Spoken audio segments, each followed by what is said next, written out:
విస్తారంగా కురుస్తున్న వర్షాలతో ప్రాజెక్టులు జలకలను సంతరించుకున్నాయి. నిన్నటి వరకు ఇసుక మెటలేసిన జలాశయాలు ఇప్పుడు నిండుకుండల్లా మారాయి. జలాశయాల వద్ద ఉప్పొంగుతున్న నీటి ప్రవాహాలను చూసేందుకు వర్షాలను సైతం లెక్క చేయక సందర్శకులు బారులు తీరుతున్నారు.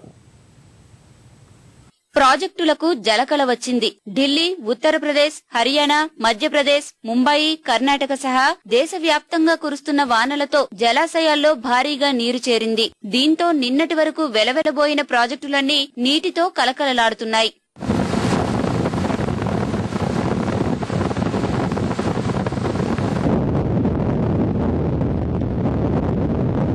మధ్యప్రదేశ్ లో ఎడతెరిపి లేకుండా కురుస్తున్న వర్షాల కారణంగా నర్మదా నది పొంగి ప్రవహిస్తోంది. దీంతో ఓంకారేశ్వర జలాశయానికి భారీగా వరద నీరు వచ్చి చేరుతోంది. ప్రాజెక్టు 13 గేట్ల నుంచి భారీగా నీటిని దిగువకు వదిలారు. కర్ణాటకలోని ఆల్మట్టి, బసవసాగర, నారాయణపూర్ జలాశయాలు కూడా ఇలాగే నీటితో కలకలలాడుతున్నాయి.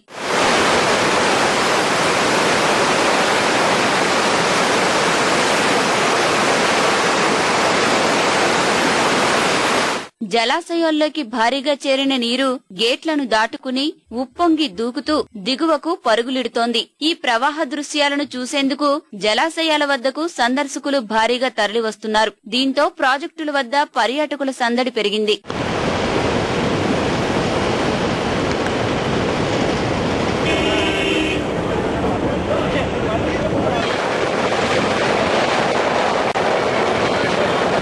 భారీ వర్షాలు ఓవైపు లోతట్టు ప్రాంతాల ప్రజలను భయపెడుతుండగా జలాశయాల వద్ద గంగమ్మ పరవళ్లు సందర్శకులకు కనువిందు చేస్తున్నాయి.